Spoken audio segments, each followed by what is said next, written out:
Imagine a country that is itself under siege, a country whose cities get bombed every single night, whose people sleep in bunkers, whose future is uncertain, and yet that same country becomes the world's most sought-after expert in stopping one of the most dangerous weapons of modern warfare.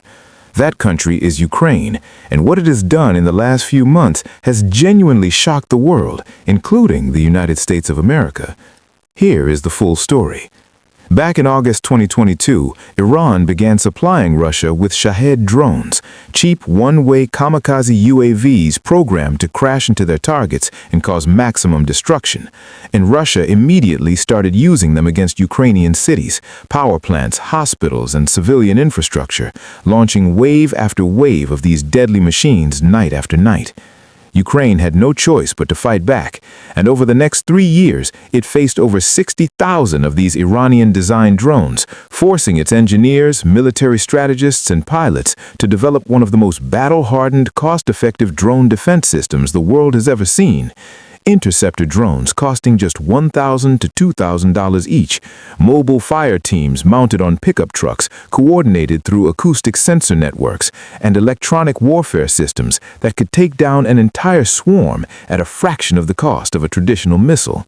Then came 2025 and 2026, when the U.S.-Israel conflict with Iran exploded into a full regional war, and suddenly Iranian Shahed drones were no longer just Ukraine's problem. They were raining down on Gulf nations, on American military bases, on Saudi Arabia, Qatar, Kuwait, UAE, and Jordan, and the United States found itself in a nightmare scenario where firing a single Patriot interceptor costs $3 to $4 million against a drone that cost just a few thousand, burning through stockpiles faster than they could be replaced. Washington started looking for a cheaper, faster solution, and the answer was not in Silicon Valley, not in the Pentagon's billion-dollar labs, but in Kyiv. Ukraine had already quietly offered its technology to the U.S. back in August 2025, but Washington gave no formal reply until Iranian drones started landing in the Gulf, and suddenly 11 countries, including the United States, Gulf states, and European nations, all came to Ukraine with official requests for help, and Zelenskyy deployed over 200 military experts to the Middle East, signed a landmark defense deal with Saudi Arabia, made an unannounced visit to the UAE to seal cooperation agreements, and sent drone interceptor teams to Jordan to protect American military assets at Muwafiq Salti Air Base. The irony was almost cinematic. Trump publicly said, "We don't need their help on drone defense. We know more about drones than anybody." While behind the scenes, the U.S. Army was literally deploying a drone interceptor system called Merops that had been developed and battle-tested in Ukraine. And Zelenskyy calmly fired back, saying, "All our institutions received these requests from the U.S., and we responded to them. What American bases need now are interceptors, and it is our technology." And to understand why this matters even more deeply, consider the other side of the equation.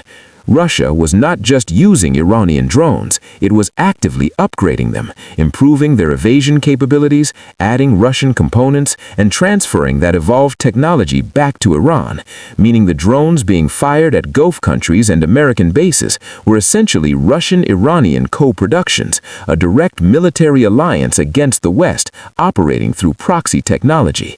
And Ukraine, the country that has been fighting both Russia and Iranian weapons simultaneously for years, was the only nation on Earth with the real-world experience to counter it.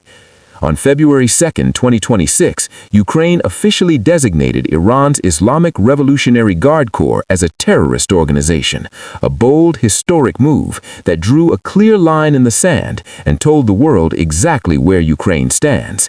And through all of this, Ukraine also made a brilliant diplomatic play, because in exchange for sharing its drone expertise with Gulf nations and the U.S., Zelenskyy is asking for advanced Patriot missile systems that Ukraine desperately needs to defend itself against Russia, turning its battlefield pain into geopolitical leverage at the highest level.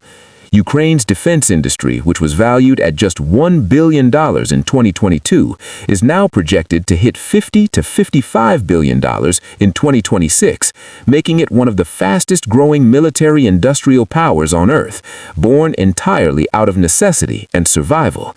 The lesson here is profound, and it goes far beyond drones and missiles.